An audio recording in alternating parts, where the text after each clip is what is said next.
Magandang araw mga kabataan at mga OFW na laging sumusubaybay sa totoong nangyayari sa ating lipunan, no? At siya siyempre sa totoong laban ng bayan. Ako si Lan ng #WalkWithLan at ngayon papasok tayo sa isang napaka-importante at matagal nang hinintay na issue. Matagal nang hinog. Korte Suprema dapat magpasya sa ICC jurisdiction. Sabi mismo ni Attorney JV Hinlo, bakit ba hanggang ngayon parang natatakot o natutulog ang ating Supreme Court habang si PRRD, si Tatay Digong at si VP Sara ay patuloy na inaapi ng foreign court na ICC. Today, we are going full intellectual mode, facts, analysis, witty truths para maintindihan ninyo kung bakit dapat tayo magising at lumaban. Stay tuned sa ilang mga minuto of pure katotohanan. Hit that like button na kung ready ka. Una, let's get the facts straight. Ang ICC, International Criminal Court, ay nag-file ng case laban kay former President Rodrigo Roa Duterte for alleged crimes against humanity sa war on drugs. Pero teka, alam nyo ba, Filipinas under Tatay Digong withdrew from the Rome Statute noong 2018 to 2019. Withdrawal effective March 17, 2019. So paano pa sila magkaka-jurisdiction? Sabi ng ICC, residual jurisdiction daw dahil nagsimula ang preliminary examination habang member pa tayo. Pero critics like Attorney Hinlo argue, hindi automatic yan. Dapat ang ating sariling korte, ang Supreme Court, ang unang magdesisyon kung may epekto ba ang withdrawal sa ongoing probes. Kung ang ICC ay international, bakit parang sila ang boss natin? Sovereignty match. Okay, ngayon, spotlight kay Attorney JV Hinlo, isang matapang na abogado, PDP Laban member at vocal defender ng Duterte legacy. Sabi niya sa recent interviews, matagal nang hinog, Korte Suprema dapat magpasya sa ICC jurisdiction. Tama yan. Bakit? Kasi ang Supreme Court natin na dapat tagapagtanggol ng saligang batas, parang nadidelay. Si Attorney Hinlo reinforces Guevara's recusal sa isang petition, shows our stance, no jurisdiction for ICC post-withdrawal. He is consistent. Philippines first. Para sa mga kabataan, imagine niyo kung tayo ang nasa pwesto ni VP Sara o PRRD, gusto ba nating foreign entity magdikta sa justice system natin? Attorney Hinlo is the voice we need. Sharp, fearless, pro-bayan. Ngayon, diretso tayo sa Supreme Court sa 2025 pa. May petitions for certiorari habeas corpus laban sa ICC warrant enforcement. Pero hanggang February 2026, ano na? Parang hinog na, pero walang desisyon. Bakit ba? May mga dissenting opinions dati na nagsasabi ICC retains jurisdiction, pero majority can rule otherwise. Ang point ni Atty. Hinlo, dapat Supreme Court mag-lead. Hindi yung ICC ang magpasya para sa atin. Supreme Court justices, ano ba? Natatakot ba kayo sa international pressure o may politics involved? Sa panahon ni Marcos Jr., bakit parang hands-off para sa mga OFWs? Habang kayo nagpapapawi sa abroad para sa pamilya, dito sa Pilipinas, ang hustisya natin parang nilalaro. Wake up call. Pressure natin ang Supreme Court through public opinion. At sino ang pinakamatapang sa lahat ngayon? VP Sara Duterte. Habang ang iba ay nag-iiwas, si Inday Sara tumatayo. Defending her father, defending the family legacy, defending the war on drugs na nagligtas ng maraming buhay mula sa droga. Sabi ni Atty. Hinlo, VP Sara lang ang pinakamatapang sa usapin ng ICC case. No arrest warrant directly on her as per current status. Pero she's vocal against ICC interference. Para sa mga kabataan, she's the future, strong, smart, no nonsense. Hindi siya natatakot magsalita laban sa overreach. Salute kay Madam Sara, she's fighting for us all. Si Tatay Digong, former President Rodrigo Roa Duterte, hindi siya kriminal.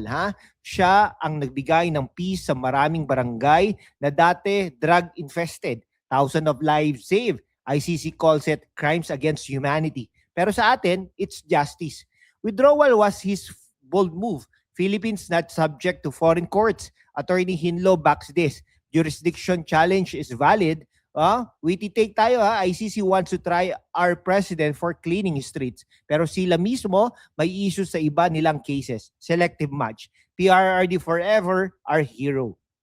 Mga kababayan, sa mundo kung saan ang kasinungalingan ay nangingibabaw, ang katotohanan ang unang sinisikil. Pero kasama kayo ha, magpapatuloy tayo sa laban, walang takot, walang kinikilingan, at laging handa para sa bayan. Sumali na sa aking YouTube channel membership sa hashtag #WalkWithLan at tulungan natin ang channel na maabot ang 100,000 subscribers.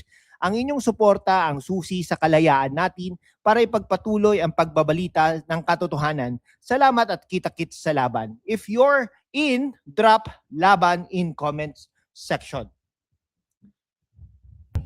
Okay, mga kabataan, mga kabataan, mga OFW at lahat ng totoong Pilipino, huwag pa kayong mag-off dahil bago natin tapusin, kailangan nating i-update kayo sa pinakabagong developments. As of February 2026, yes, ngayon mismo, ang ICC ay full speed ahead sa kaso ni Tatay Digong. Una, noong January 26, 2026, sinabi ng ICC, pre-trial chamber, si PRAD ay fit to stand trial. Tinanggihan nila ang request ng defense para sa indefinite adjournment. Sabi nila, base sa medical experts, kaya pa ni Tatay Digong i-exercise ang rights niya. Pero teka, bias ba ito? Si VP Sara mismo noong January 29 sinabi, if they have already prejudged the case of Rodrigo Roa Duterte, we will also prejudge the ICC as a biased political court. It is not a court of justice. Tama kay Ma'am Sara, political yan, hindi pure justice. Habang si Tatay Digong nasa custody sa The Hague mula March 2025, ang ICC parang may deadline, confirmation of charges, hearing set of February 23 to 27, 2026. 4 days of hearings to decide if charges proceed to full trial. Bakit parang rush? Para bang may agenda? At ano ang ginagawa ng ating Korte Suprema? Matagal ng hinog. Sabi ni Attorney J.V. Hinlo, pero hanggang ngayon tahimik. May mga petitions pa rin tungkol sa jurisdiction, pero walang major decision na nagre-reinforce na no jurisdiction post-withdrawal. Samantala, ang Marcos admin sabi nila recently, February 16, 2026, handa raw mag-enforce ng ICC warrants kahit kanino implicated sa case. Hello? Sovereignty where? Para sa mga youth dyan, ito ba ang hustisya na gusto nyo para sa bayan? Foreign court dictating, local court sleeping. Si Atty. Hinlo nananatiling consistent sa kanyang past statements paulit-ulit. Dapat ang Supreme Court ang magpasya muna sa ICC jurisdiction. Hindi yung ICC ang mag-lead sa atin. At ngayon, habang ang ICC ay nagdadagdag ng evidence, February 10 ruling allowing more docs, nagre-release pa ng names ng alleged co-perpetrators, including some senators daw, ang Supreme Court natin parang wala sa mood mag-react. Supreme Court justices, ano ba? Natatakot ba sa international pressure o busy sa ibang bagay? Para sa mga OFWs, habang kayo nagpapapawi sa construction site sa Dubai o caregiving sa Italy para mapadala ang pera sa pamilya, dito sa Pilipinas, ang sovereignty natin nilalaro ng foreign entity. Labanan natin ito with facts and public pressure. At si VP Sara patuloy na matapang. She's the shield defending the family, the legacy, the war on drugs na nagsisave ng maraming kabataan mula sa droga.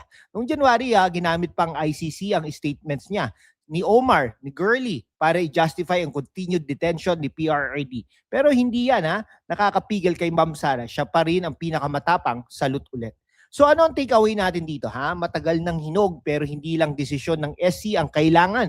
Kailangan natin ng boses ng bayan. Pressure natin ng Korte Suprema through comments. Shares at suporta sa mga tulad ni Attorney Hinlo na nagsasalita para sa atin. ICC hearing starts February 23. Watch out. Pero wag tayong manahimik mga kaibigan. So sa huli mga kaibigan, sa huli matagal ng hinog. Korte Suprema, magdesisyon na. Please, suporta kay PRRD, Vice President Sara Duterte at Attorney Hinlo. Ito ang laban para sa sovereignty natin. Share this video sa mga kaibigan ninyo, sa mga kabataan, OFWs, sa lahat. Subscribe, bell on at samahan ninyo ako sa mga susunod na deep dive. God bless the Philippines, laban lang at mabuhay po ang Pilipinas.